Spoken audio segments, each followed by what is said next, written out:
Anyhow,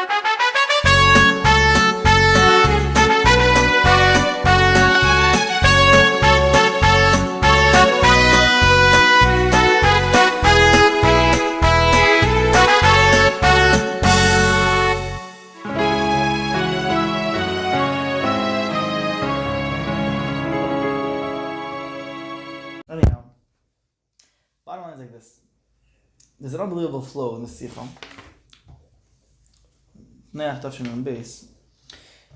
The Rebbe, this sicha is known, has a few titles. One title is the Cheshbon nefesh sicha. The other title is the Yom Kippur sicha. And amongst the many mashpim, this sicha is looked at very much as a hemshech of Yom Kippur. There's actually a fascinating story that happened to my aunt, that she was not able to be Yom Kippur by the Rebbe. She was sent on shluchus, Tafshinun Beis, and or whatever, before Tafshinun Beis, and Rosh Hashanah, Yom Kippur, Tafshinun Beis, she was not able to be by the Rebbe.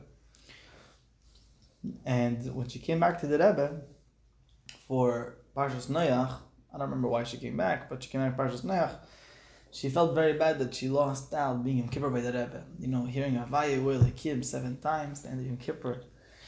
Suddenly, the end of the sicha, the end of the, at least in the Mugadik sicha, it's in the end, but the Fabringen was at a certain point, the Rebbe said that the Avodah, as we're going to see in a moment in the actual Teichem, the Avodah is to bring Havaya into Lekim, to such a point, like we say in Yom Kippur, and the Rebbe said 7 times, Havaya you are Lekim, Havaya you are Lekim. The Rebbe said 7 times. I don't remember if my aunt says that the Rebbe looked towards her or whatever. Then the Rebbe finished up by saying, L'shana haba b'Yerushalayim, mamish like that. So that's how the sicha, it's a hype. So my point is that this sicha is only Yom Kippur sicha. Wow. Yom Kippur and Cheshbon nefesh obviously go together. So this sicha is very focused on the avodah making a Cheshbon nefesh. But we'll go step by step. Like we already spoke about on Monday, when we started a little bit together, that there's Parashas Bereshis and there's Parashas Noach. Parashas Bereshis is special because it includes in it the whole upcoming year. Which means practically that it's a vision. It's the way we want the whole year to look. So it's the whole year the way it is bekoyach, the way it is in potential. That I sit down on Parashas Bereshis and I think and I decide, how do I want the upcoming year to look? I forgot to bring a cards. This guy, I have a whole bag, thousands. I'll bring it, not too late. I have to ship it to David with an envelope. Anyhow, so the point is that comes Shabbos Bereshis. Shabbos Bereshis is a time where a person, bekoyach, in potential, wants and decides how he wants the upcoming year to look. Then comes Shabbos Parashas Noach. Shabbos Parashas Noach is also very unique. Why? It's the first Shabbos after a full week of Avodah B'Poel. Meaning, it's the first week that a person could look, it's the first Shabbos that a person could look back and say, I had a vision. Poel Mamish. What does that vision look like? Meaning, how does it look in actual life? I had a vision to wake up, to go learn, to daven, to fabring, to be a chassid, to give tzedakah, to have his kafi, to have his sabcha. Okay, so that's Shabbos Bereshis. Now Shabbos Parashas Noach. Let me see, how was my week? What time did I wake up every morning? What time did I go to sleep? How was my Kriya Shema? How was my Avos Yisrael? How was my tzedakah? How was the vision and the reality? How much are they aligned?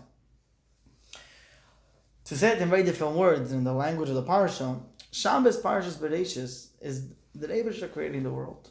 Everything is perfect. Hashem has the world exactly the way He wants it. And guess what? When something goes wrong, you get so hyped up. Hashem is like, that's it. These human beings are bad and bad and destroying the world. I can't anymore. That's how perfect the world needed to be, and that's how perfect the world was supposed to be.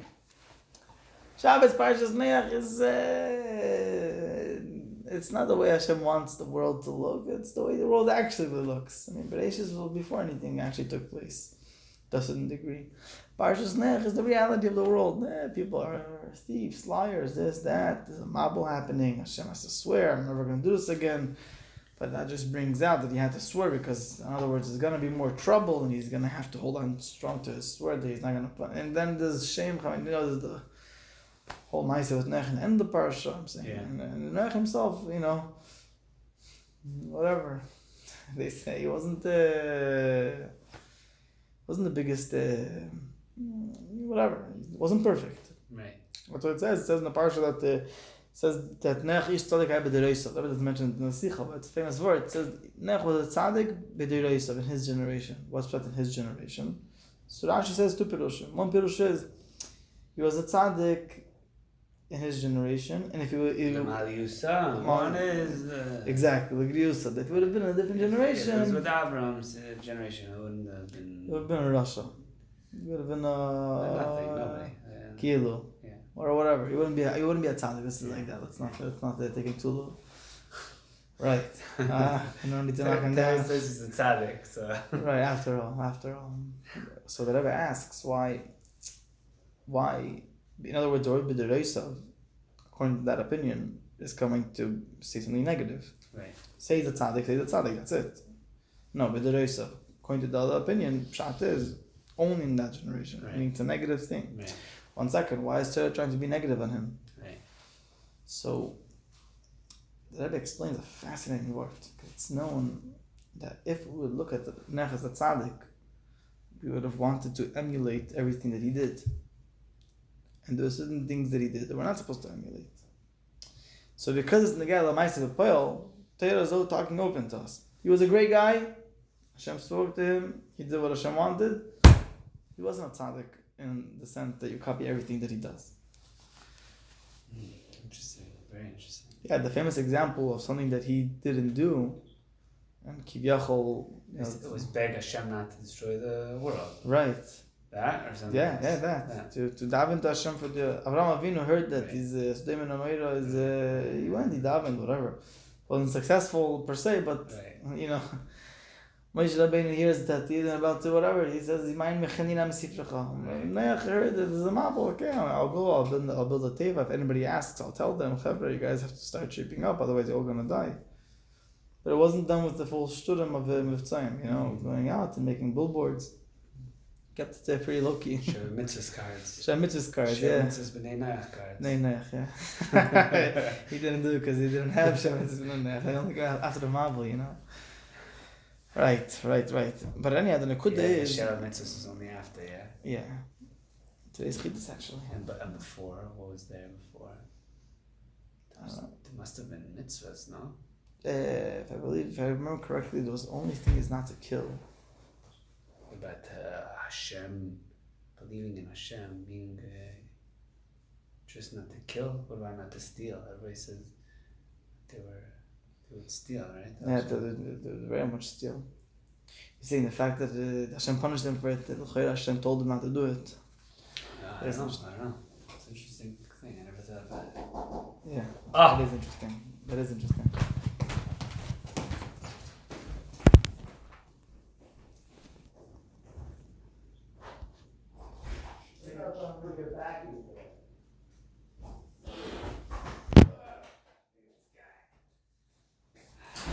The tiger is here.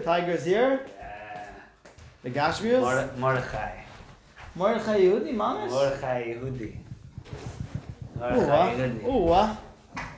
Oh. Every time I can never miss it. No, I'm joking. Love it. Every time I see a bureau roll, I don't recognize you. Sit on. There's always at least one hair sticking out. You know it's. I know it's you. One that's like your staple like that. Yeah, What's the trick of having a long beard? What's the tachlis? He's giving me the tzarachem. Right. There's certain mikvahs. Oh. I used to go to Union. Very good. They leave with a bigger beard than he came in with. Right. Things attach themselves to Things you in such happen a way. also in Shannon too.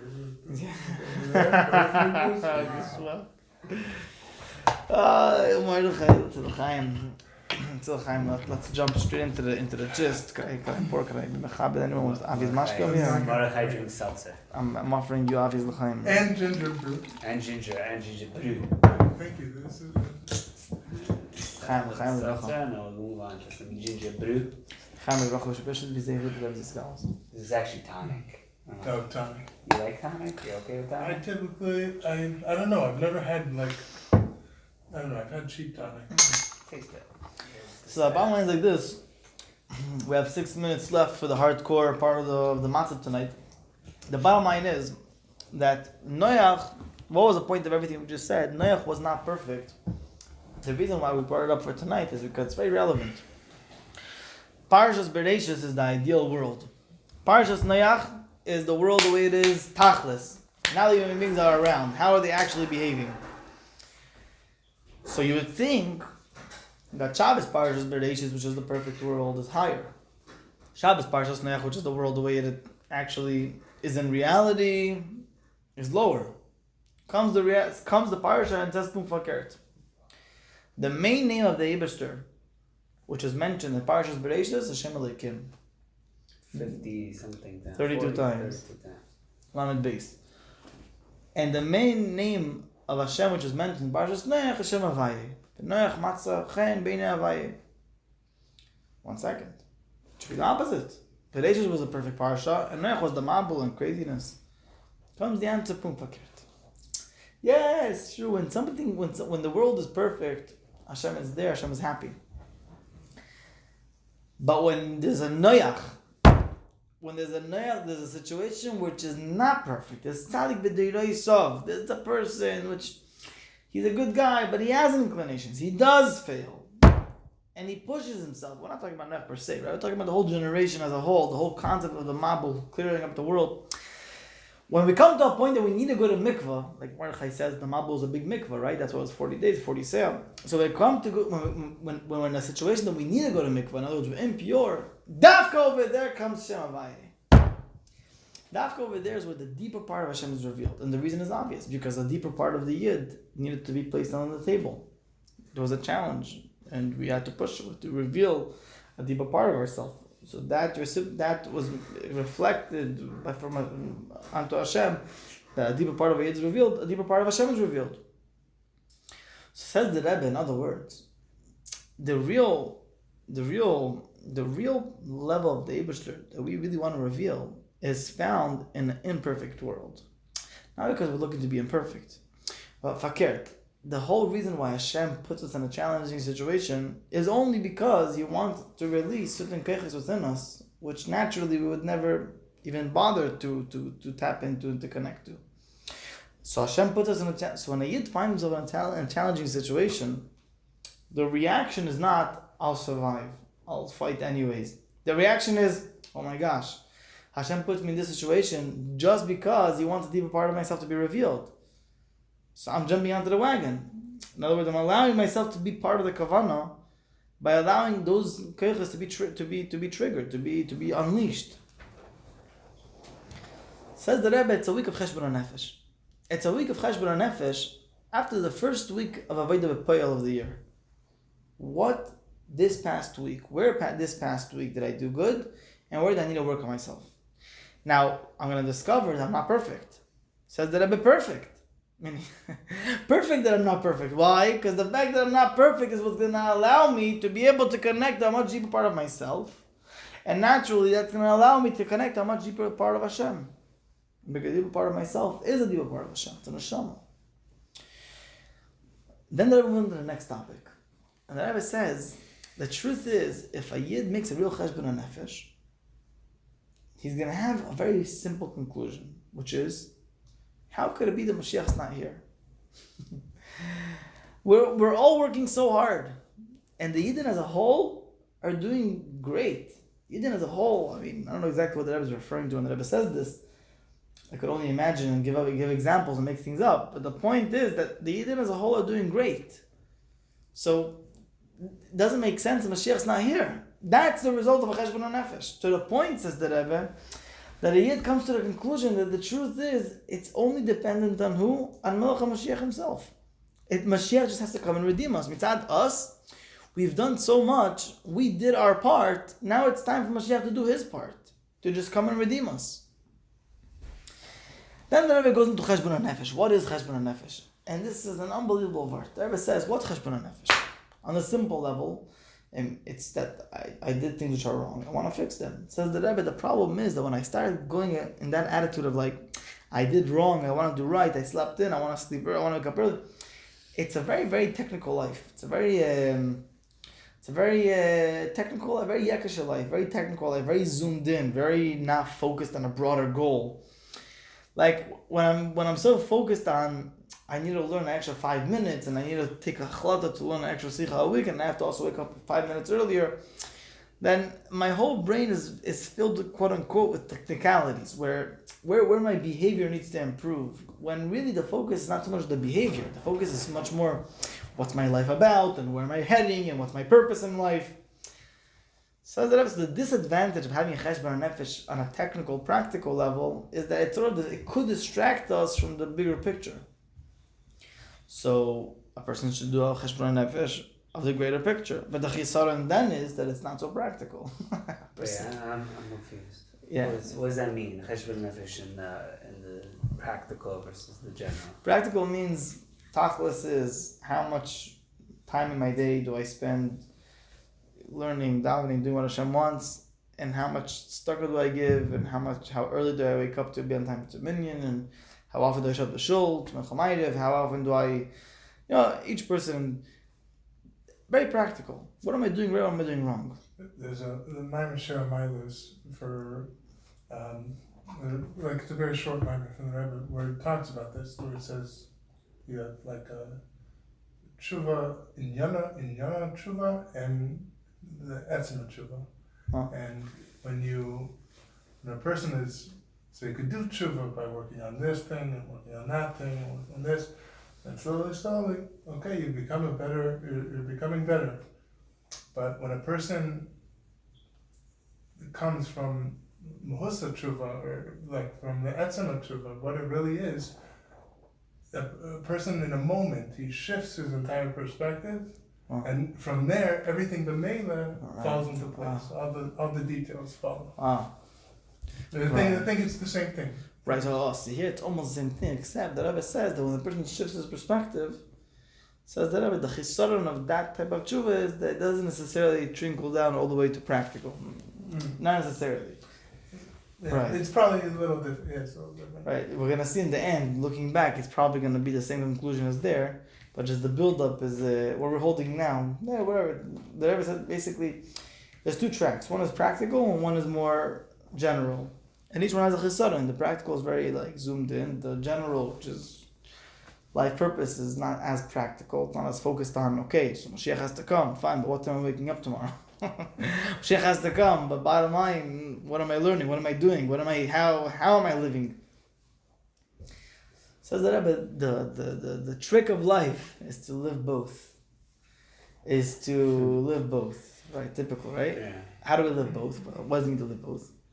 It means that by me, my purpose is so clear to me that automatically it expresses itself into details. In other words, the purpose is, clear to me, but it's not really, I'm not connecting to the deepest part of it. Then it's inspiration. It remains a level higher than practical. But when it becomes so real to me, like that this is life, this is my life, the result of that is that automatically it reflects itself and it expresses itself in practical behavior. Or to say it in different words, my approach to practical behavior is not a technical one. It's one which is, it's looking at each small act as a part of a bigger puzzle of a greater picture. It's like, imagine, they say dyslexic kids, that's their issue, that they disconnect all the dots. So everything is like a mishka ball of dots. If I'm able to take a piece of a puzzle on the wall, beautiful painting, and I see like a black dot, then I see a piece of the puzzle that's mamish, that's the colors, that's exactly that's what's missing. This is the last piece. I don't look at this piece as an individual that I have to nail somewhere. I look at it as this is completing the puzzle.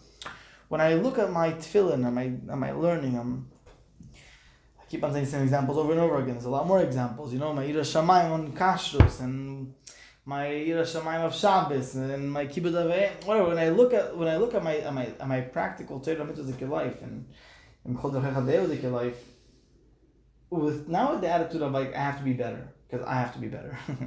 With the attitude of this small act is a part of me living Mashiach. I want to live Mashiach. Okay, good. I want to live Mashiach. Good. Stop screaming. This is part of it. This right now, yeah, being calm, relaxed, giving him $5, pinching him in the cheek, taking care of another yid. This is living Moshiach. That's it. In other words, it's clear to me how the small act, or maybe even the big act, but it's clear to me how the practical is an extension, it's an expression, it's a completion of the bigger picture.